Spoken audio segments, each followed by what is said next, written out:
সুপ্রিয় দর্শক, আসসালামু আলাইকুম। প্রীতীয় শুভেচ্ছা জানাচ্ছি আমাদের নিয়মিত আয়োজন কিছু স্মৃতি কিছু কথা অনুষ্ঠানে। আজকে আমাদের মধ্যে উপস্থিত রয়েছেন বিশিষ্ট কমিউনিটি নেতা, মিডিয়া ব্যক্তিত্ব, যিনি বিগত ৩৯ বছর যাবৎ এই বার্মিংহামে বিভিন্ন মিডিয়া প্রতিষ্ঠানে কাজ করছেন। বার্মিংহাম বাংলা প্রেস ক্লাবের সভাপতি জনাব মোস্তফা চৌধুরী। যুবরাজ ভাই, আপনাকে আমাদের অফিসে স্বাগতম। ধন্যবাদ আপনাকে। সেই সাথে ধন্যবাদ জানাচ্ছি LB24 টেলিভিশনের সকল শ্রোতা ও দর্শক মণ্ডলীকে। আপনাদের সকলের প্রতি রইল প্রীতি আর শুভেচ্ছা। যুবরাজ সাহেব, আমরা বিগত 30 বছর ধরে 39 বছর বোধহয় দেখেছি যে আপনি বিভিন্ন মিডিয়া প্রতিষ্ঠানের সাথে জড়িত, মিডিয়া মিডিয়া মিডিয়া সেক্টরে কাজ করছেন। আপনার কাছে আমি প্রথমে একটু প্রশ্ন করব যে আপনার কাছে জানতে চাইবো, আসলে প্রশ্ন না, জানতে চাইবো যে বাংলাদেশে থাকতে আপনি যখন ছাত্র ছিলেন তখন কি আপনি এই মিডিয়া সেক্টরের সাথে জড়িত ছিলেন? আমি যখন বাংলাদেশের ছাত্র ছিলাম, বিশেষ করে আমি মধ্যমন কলেজে যখন স্টুডেন্ট ছিলাম, সেই সময় থেকে আমি রেডিও বাংলাদেশ সিলেট রেডিওতে আমি কিছু নাটকও করতাম। আমাদের একটা গ্রুপ ছিল সিলেটে, এই গ্রুপের মাধ্য থেকে শুরু হয় আমার রেডিও কর্মজীবন। আপনি তখন কি লেখালেখি করতেন? না, আমি লেখালেখির মধ্যে ছিলাম না। আমি কিছু নাটক, তারপর কিছু রাজনীতি নিয়ে ব্যস্ত থাকতাম, স্টুডেন্ট পলিটিক্স নিয়ে। ছাত্র রাজনীতি করতেন? আমি ছাত্র রাজনীতি অবশ্যই ছিলাম। আপনি ছাত্রলীগ করতেন না ছাত্র ইউনিয়ন? তখনকার যুগে আমরা ছিলাম ছাত্রলীগ। ছাত্রলীগ করতাম আমরা। আপনি বাংলাদেশে 71-এর সময় আপনি কোন দেশে ছিলেন? আমি মুক্তিযুদ্ধের সময় 1969 পর্যন্ত আমি বাংলাদেশে ছিলাম। যখন বঙ্গবন্ধু শেখ মুজিবুর রহমানের আগরতলা ষড়যন্ত্র মামলার যখন তাকে জেল থেকে ছোটানো হয়েছিল, তখন আমরাই সিলেটের রাজনীতির মধ্যে জড়িত ছিলাম। তারপরে 1969 সালে ইন্টারমিডিয়েট করার পর আমার বড় বোন চলে গেলেন করাচিতে। ওনার সাথে আমি চলে গেলাম আবার করাচিতে লেখাপড়া করতে। তো করাচিতে গিয়ে আমি করাচি কমার্স কলেজ থেকে বিকম এবং করাচি বিশ্ববিদ্যালয় থেকে MA পাস করি। আর ওই অবধি আমি 1971 সালে আমাকে করাচিতেই থাকতে হয়েছিল। আমরা ছিলাম সংগ্রামের আগ থেকে সেখানে। আপনি কি করাচিতে কি আপনি মিডিয়ার সাথে জড়িত ছিলেন? হ্যাঁ, করাচিতে আমি বাংলা অনুষ্ঠানের সাথে জড়িত ছিলাম। বিশেষ করে আমার লাইফের মিডিয়ার জগতে স্টার্টিং হয়েছিল একজন ট্রান্সলেটার হিসাবে। তখনকার রেডিও পাকিস্তান করাচিতে আমি স্টুডেন্টও ছিলাম। তারপর করাচি রেডিও স্টেশন থেকে আমি যখন সরকার কবিরউদ্দিন, ইমরুল চৌধুরী যারা খবর পড়তেন, এই খবরগুলোর ট্রান্সলেশন আমি নিজে করতাম। তখনকার যুগে আমি প্রথম দিন যখন আমার কাজটা শুরু করি, 5 মিনিটে নিউজ করতে আমাকে 6 ঘন্টা লেগেছিল। কি জন্য? Because this is the first time আমি করতেছি এবং প্রত্যেকটা ওয়ার্ড ইন ওয়ার্ড আমাকে আবার ডিকশনারিও দেখতে হইতো, কিভাবে কি করতে হয় সব কিছু দেখে শুনে আমার প্রোগ্রাম শুরু হয়েছিল ট্রান্সলেটার হিসাবে। তারপরে আপনাদের সকালের সহযোগিতায় আল্লাহর মেহরবানি আমাকে নিউজ বানাইতে হইতো মাত্র 10 থেকে 15 মিনিট লাগতো মাত্র। পরবর্তীতে সেটা আপনার খুব সহজ হয়ে গিয়েছিল? জি, তারপর থেকে আমি করাচি লোকাল রেডিও স্টেশনে আবার আমি বাংলা নিউজও পড়তাম। নিউজ পড়তাম? আপনি যখন নিউজ পড়তেন তখন সনটা কত ছিল? 1972 থেকেই আমরা শুরু করি, 71 থেকে। জি জি। তখন বাংলাদেশ প্রেক্ষাপটে কিছু বলার সুযোগ পেয়েছিলেন না?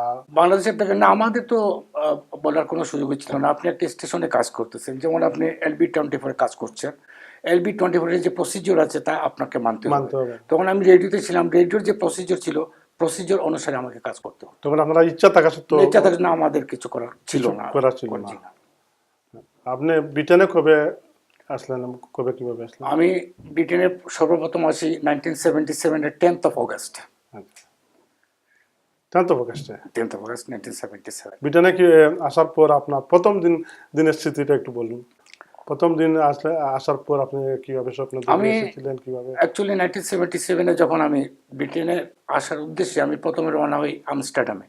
আমি একটা NGO-তে কাজ করতাম, NGO থ্রুতে আমস্টারডামে আসি। ওখানে 2 দিন থাকার পর আমি চলে আসি লন্ডনে। এখানে আমার ভগ্নিপতি ছিলেন মরহুম আব্দুল হান্নান সাহেব, যার সহযোগিতায় আমি আজকে এখানে বসতে পেরেছি। এবং আমার বড় বোনও ছিলেন। তো তারা আসলেন এয়ারপোর্টে, আমি গেলাম। আর আমার প্ল্যান ছিল মাত্র 3-4 সপ্তাহ থেকে আমি চলে যাব। আচ্ছা।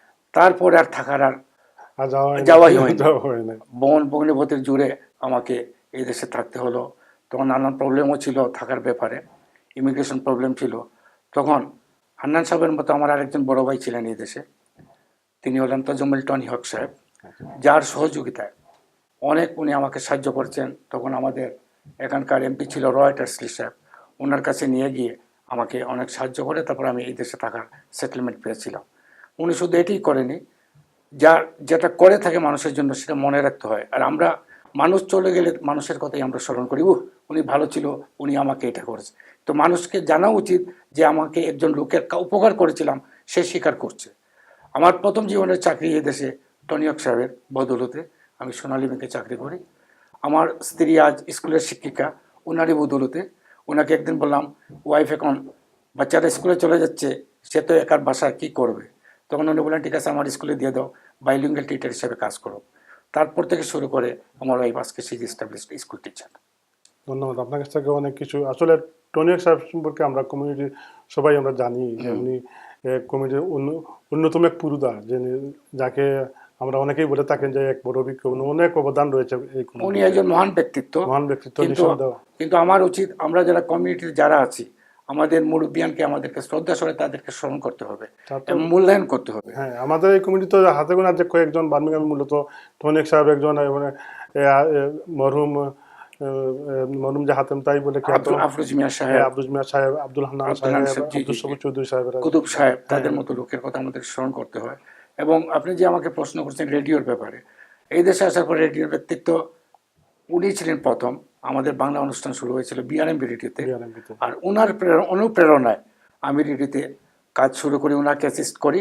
তারপর উনি যখন ফ্রান্সে অ্যাম্বাসেডর হয়ে চলে যান, তখন আই টেক ওভার ওনার পজিশনটা, আর সেই থেকেই আমি রেডিওতে এখন পর্যন্ত আমি চালিয়ে যাচ্ছি। আপনার রেডিও এক্সেল, আমরা জানি যতটুকু যে আপনি রেডিও এক্সেলে কাজ করতেছেন প্রায় 20-22 বছর। জি, এই কাজ করার একটা অভিজ্ঞতা আপনি একটু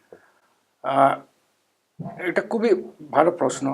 রেডিও এক্সেলে আছি আমি আজ থেকে 21 বছর। 21 বছর। তখন আমি ইয়াং ম্যান ছিলাম, স্টার্ট করেছিলাম রেডিওর প্রোগ্রাম। এবং রেডিও এক্সেলের অভিজ্ঞতা এইটাই বলতে পারি, আমি ট্রাই করছি আমাদের কমিউনিটিকে কিছু দেওয়ার জন্য, শুধু গান বাজানোর জন্য না। রেডিওতে অনুষ্ঠান করি, নানান রকমের নানান এন্টারটেনমেন্ট দিয়ে থাকি এবং বিভিন্ন ইস্যুতে আমরা বিভিন্ন প্রোগ্রামও করে থাকি। যেমন আমাদের 21শে ফেব্রুয়ারি আন্তর্জাতিক মাতৃভাষা দিবস, জাতীয় দিবস, স্বাধীনতা দিবস, এই পরিপ্রেক্ষিতে থেকে আমরা আমাদের স্টুডিওতে কিছু গেস্টও নিয়ে যাই, তাদের মাধ্যমে আমরা আমাদের দেশের ব্যাপারে আমরা অনেক কিছু আলোচনা করে থাকি। আচ্ছা, আপনি একজন মিডিয়া ব্যক্তিত্ব হিসাবে আপনি কি মনে করেন বর্তমানে আমাদের কমিউনিটিতে আমাদের যে নতুন প্রজন্ম, ওরা বাংলার দিকে কতটুকু এগিয়ে এসেছে বা বাংলা প্রতি ওদের কতটুকু ঝুঁক আসেছে, এবং সম্পর্কে আপনি কোনো রিসার্চ করেছেন বা কোনো? আমি মনে করি বর্তমানে আমাদের ছেলেমেয়েরা যারা আছে, আমরা যাই বলি না কেন, তারা অনেকেই বাংলা শিক্ষায় শিক্ষিত হয়ে উঠছে। এবং বিশেষ করে বিভিন্ন সেন্টারগুলোতে তারা এ লেভেল তারা করতেছে বাংলাতে। এবং আমার একটা সেন্টারে কাজ করি, এটা অলসো বাংলাদেশি প্রোগ্রেসিভ সোসাইটি। আমি ওই সেন্টার গত 22 বছর থেকে রান করছি এবং ওই সেন্টারে আমরা বাংলা ক্লাসের চালু আছে। বাংলা আমরা আমাদের ছেলেমেয়েরা এখানে আসে লেখাপড়া করে এবং তা থেকে অনেকে আপনার ও লেভেল এবং এ লেভেল পাসও করছে। এবং আমাদের ছেলেমেয়েরা সংস্কৃতির দিকে অনেক এগিয়ে যাচ্ছে এবং বাবা মায়েরও অনেক সাহায্য করছেন যতটুকু সম্ভব। আমার ছেলেমেয়েরাও, তারা প্রথমে যখন স্কুল শুরু করে বাংলা বলতে একটু অসুবিধা হতো। আমার মেয়ের বয়স ছিল তখন 5 বছর, তখন একজন মৌলানা সাহেব রাখলাম আমাদের বাসায় কিছু আরবি শিক্ষা দেওয়ার জন্য। তো প্রথম দিন পড়ার পর আমার মেয়ে আমাকে প্রশ্ন করে, বাবা উনি কোন দেশের লোক, কোন ভাষায় কথা বলে?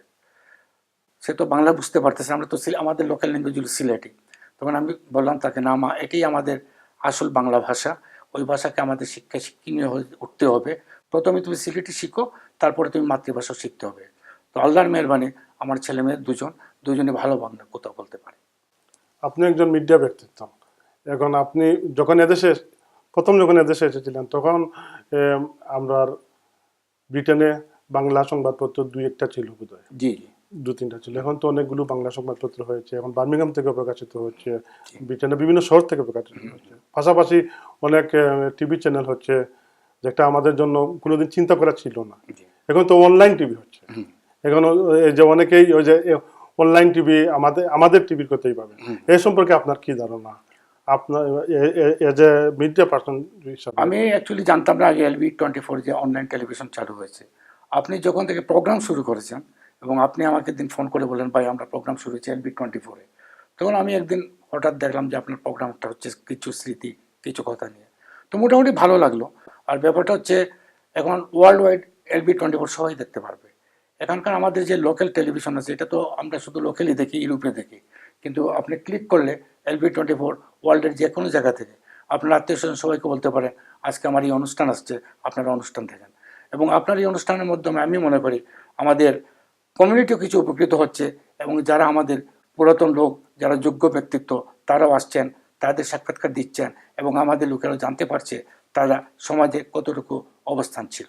না শুধু এই শুধু আমার অনুষ্ঠান না, আসলে LB24 কিন্তু এখন 24 ঘন্টা কিন্তু নিউজ আসে, এবং এই নিউজটার জন্য আপনি টিভির সামনে বসে থাকতে হয় না। এটা সুবিধা কি যে মোবাইল থেকে দেখা যায়, যে একটা মানে আপনি যে পৃথিবীর যে কোনো অবস্থান যে কোনো জায়গার থেকে যে কোনো সময় আপনি কিন্তু এই LB24 এর আপ টু ডেট নিউজ কিন্তু আপনি দেখতে পারবেন। এবং হ্যাঁ, একটা তো আমি আমার দর্শক বৃন্দকে রিকোয়েস্ট করবো আসুন আমরা আজ থেকে সবাই LB24 টেলিভিশন আমরা দেখা শুরু করি এবং তাদের নিউজ সব সময় আমরা দেখতে থাকি। আপনি রেডিও এক্সেল ছাড়া আরো তো আপনি 2-3টা রেডিওতে বোধহয় কাজ করছিলেন, BRMB ছাড়া আর কোন? আমি কাজ করেছি আপনার রেডিও হারমোনি কভেন্ট্রি, 5 বছর ছিলাম সেখানে। এর পরে ছিলাম আমি লন্ডন স্পেকট্রাম রেডিওতে। এই প্রোগ্রাম করতো আগে শফিক রহমান সাহেব, উনি চলে যাওয়ার পর আমি এই অনুষ্ঠান চালিয়েছি 1 বছরের মতো। তো মোটামুটি আমার পক্ষে ডেইলি যাওয়া আসা সম্ভব ছিল না, তখন আমি গিভেন আপ করেছিলাম আমাকে। তারপরে এসে রেডিও এক্সেলে আজ থেকে 21 বছর, কালকে আমাদের রেডিও এক্সেল 21 বছরে পদার্পণ করলো।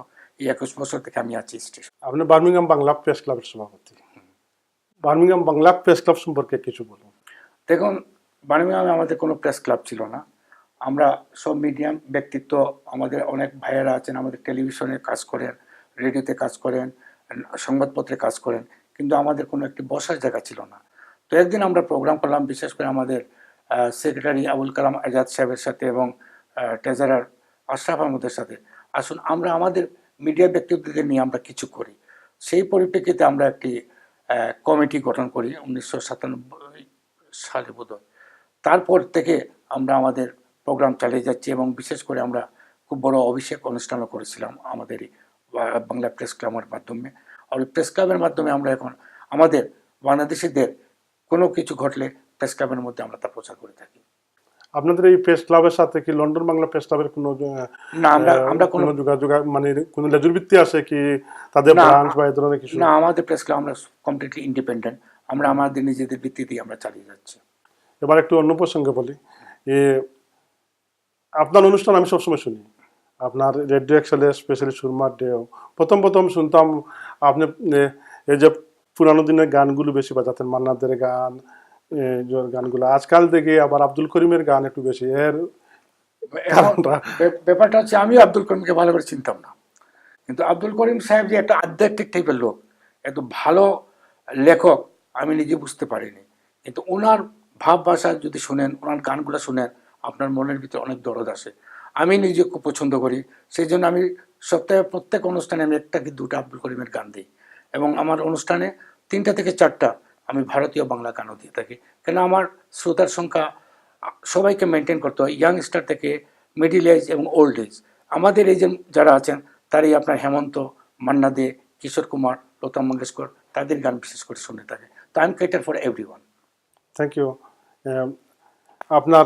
আপনি ব্যক্তিগতভাবে একজন সফল মানুষ, আমরা জানি একজন সফল ব্যবসায়ী, সফল কর্মজীবী ছিলেন। আপনার একজন সফল পিতাও বটে। আপনার এক ছেলে, আমি যতটুকু জানি এক ছেলে এক মেয়ে, দুজনই উচ্চশিক্ষিত। আপনি এই প্রসঙ্গে আপনি সফল পিতা হিসাবে আপনি কিছু বলুন, একজন সফল পিতা। আমি শুধু এটাই বলবো, আমি যখন 77 ইংরেজিতে এই দেশে আসি, আমার পিতা মরহুম অ্যাডভোকেট জসিরুল সাহেব আমাকে ওই দিনে দেখছিলাম উনি কাঁদতেছে, গলায় ধরে কেঁদে বললো, বাবা জীবনে কিছু দিতে পারিনি, শুধু একটা জিনিস দিলাম, তুমি চলে খেতে পারবে। সেই জিনিসটা আমি চিন্তা করতে পারিনি কি দিয়েছেন উনি। এই দেশে আসার পরে এই যে আমার শিক্ষাগত যোগ্যতার দিক দিয়ে যে আমি আজ আমার কর্মজীবন চাকরি করতেছি সেই শিক্ষার জন্য, সেই থেকে আমি প্ল্যান করলাম না আমার ছেলেমেয়েদেরকে আমার বাবা মা আমাদেরকে যেভাবে শিক্ষা দিয়ে সে উচ্চশিক্ষিতে শিক্ষিত করেছে আমার ছেলেমেয়েদেরকে তা করতে হবে। আল্লাহর মেহরবানি, আপনাদের দোয়া, আমরা ছোট ফ্যামিলি, আমি নিজে কাজ করি, আমার নিজের দুটো ব্যবসা প্রতিষ্ঠান আছে, একটা প্রিন্টিং প্রেস, একটা লন্ড্রি বিজনেস। আর আমার স্ত্রী উনি হলেন স্কুল শিক্ষিকা। আমার মেয়ে বড়, সে আপনার বার্মিংহাম ইউনিভার্সিটি থেকে মাস্টার করছিল আপনার বায়োমেডিক্যাল সায়েন্সে, এখন সে বার্মিংহাম মেডিকেলে ল্যাবে সে কাজ করে একজন বায়োমেডিক্যাল সায়েন্টিস্ট হিসাবে।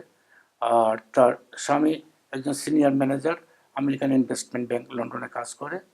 আর আমার একই ছেলে এখন দুবাইতে আছে, সে একজন সফল চাকরিজীবী, সে একটি বড় প্রতিষ্ঠানের ম্যানেজিং ডাইরেক্টর।